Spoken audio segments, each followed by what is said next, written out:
Mi nombre es Fanny Camila Ramírez Prudente.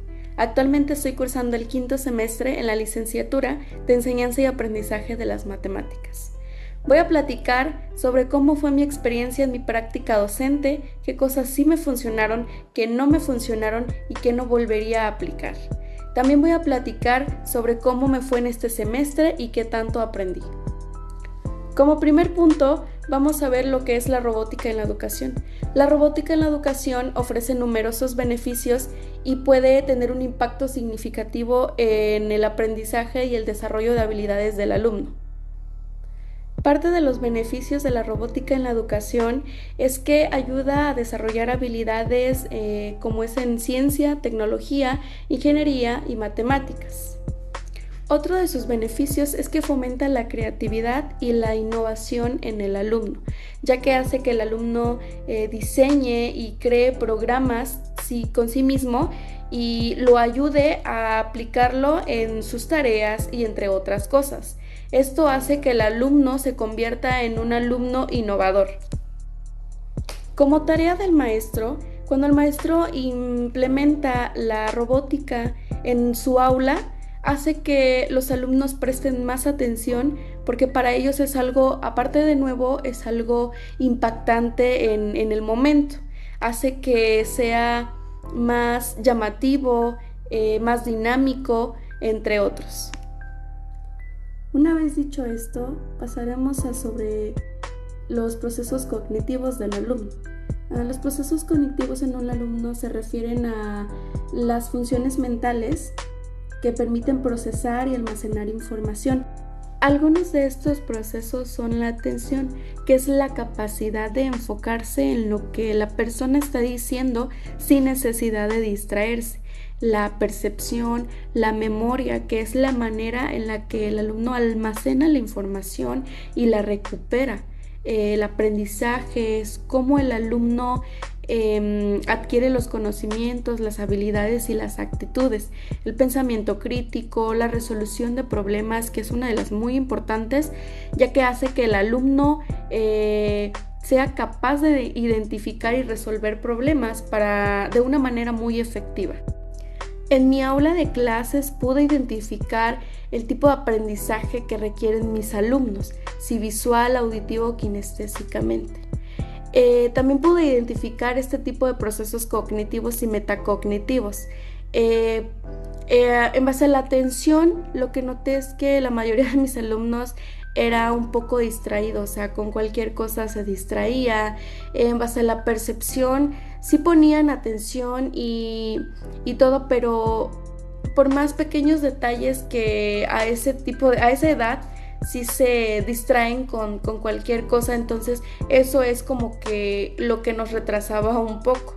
En base a la memoria, la mayoría de los alumnos, al final yo les hice un examen para ver qué tanto habían aprendido, qué tanto habían adquirido de conocimientos. Y noté que todos habían salido bien, a excepción de 3 alumnos. Y para mi percepción eso fue que pusieron atención y que aprendieron de una forma correcta, porque traté de que mi aula se convirtiera en un aula adaptable para ellos. Y bueno, en base a los procesos metacognitivos, que son habilidades que permiten que los alumnos se monitoreen o se autoevalúen ellos mismos, ya que hace que se establezcan metas. Y es lo que yo noté en mi salón, que la mayoría de esos alumnos son personas, bueno, son jóvenes que se establecen metas y las logran. Además de eso, que son muy preparados, se preparan antes de presentar un examen, antes de entregar una tarea, antes de pasar al pizarrón incluso. Son personas que crean un plan de estudio para que las cosas les salgan bien. Y a mi percepción esto es algo muy bueno, ya que no todas las personas tenemos esa esencia desarrollada o no lo sabemos desarrollar tan fácilmente. Y pues en mi salón sí noté que la mayoría de mis alumnos tenían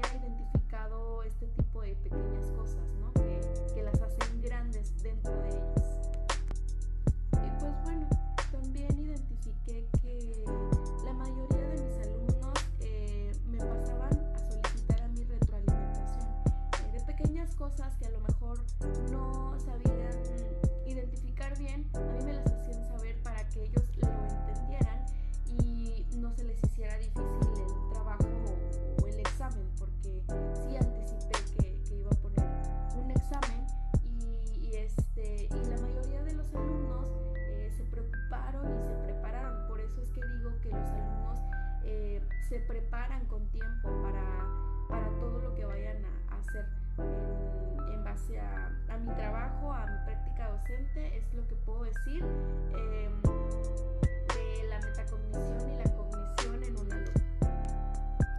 Y pues bueno, como les platiqué en un principio, voy a platicarles sobre lo que innové en mi aula de clases, lo que me funcionó y lo que no me funcionó.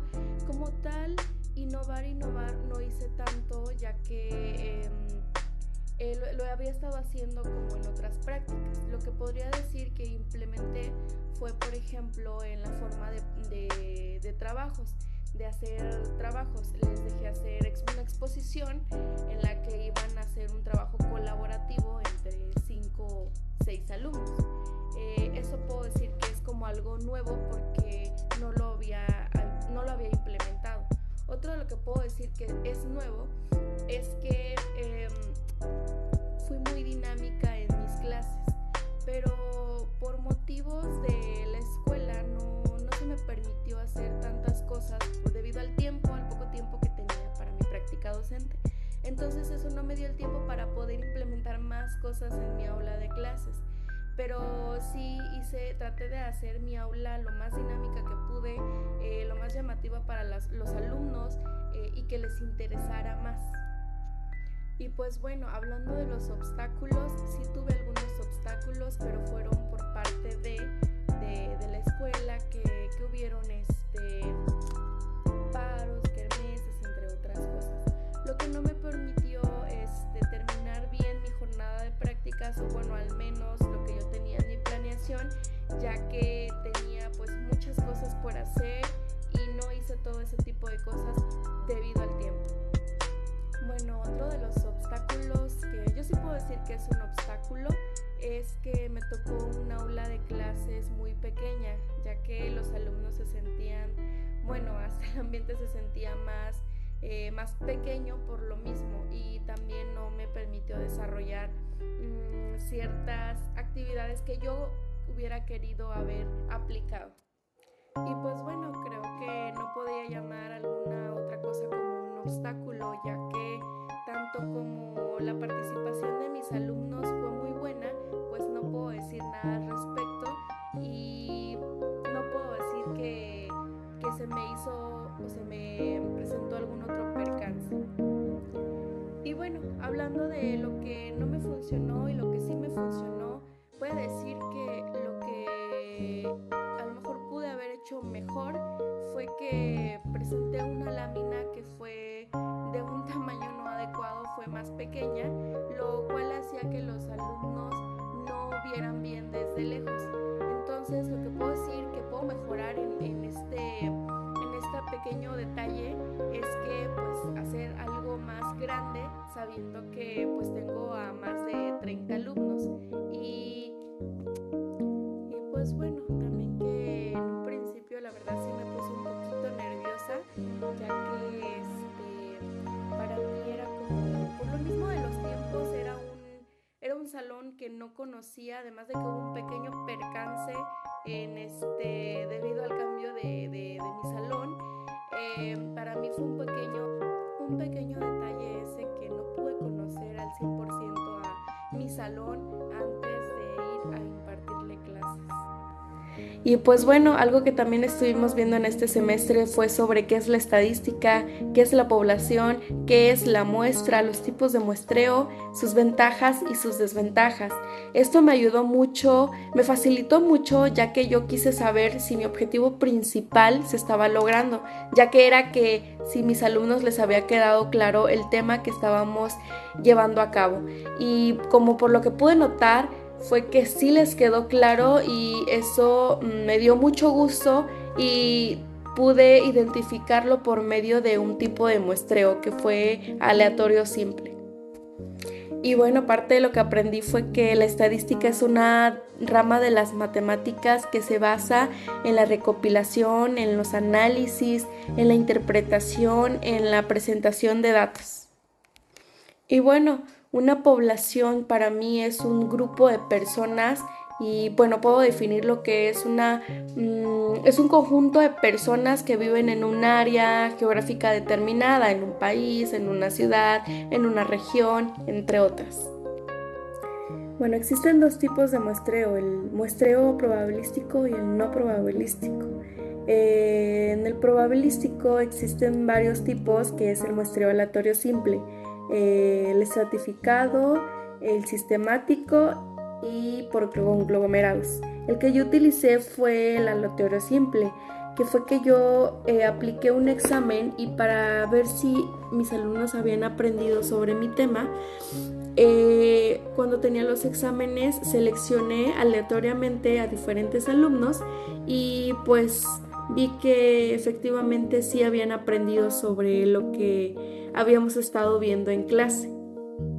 Bueno, y en el muestreo estratificado la población se divide en subgrupos o extractos y se selecciona una muestra de estos extractos. Y bueno, en el muestreo sistemático se selecciona cada enésimo elemento de la población y después da inicio aleatoriamente. En el muestreo por conglomerados la población se divide en grupos de conglomerados y se selecciona una muestra de cada grupo. Bueno, en el muestreo por conveniencia se selecciona una muestra basada en la accesibilidad o conveniencia de los elementos. En el muestreo por juicio se selecciona una muestra basada en el juicio o experiencia del investigador. En el muestreo por cuotas se selecciona una muestra para que se ajuste a ciertas características o cuotas establecidas. Y en el muestreo por bola de nieve se selecciona una muestra inicial y luego se le pide a los participantes que recomienden a otros posibles participantes. Por eso el nombre de muestreo por bola de nieve. Y pues bueno, este tipo de muestreos va a depender del tipo de investigación que quieras hacer. Como ya había comentado antes, para mí fue una herramienta que se me hizo de mucha ayuda para identificar si los alumnos habían aprendido o no. Y bueno, es lo que puedo comentar sobre todo lo que viene este semestre. Para mí fue un semestre fácil, entendí muchas cosas que no sabía, aprendí a utilizar nuevas aplicaciones, nuevas herramientas y se me hicieron de mucha ayuda porque las implementé en práctica docente. Y como todo, tuve experiencias buenas, tuve experiencias no tan buenas, pero como siempre he dicho, de las experiencias hay que aprender.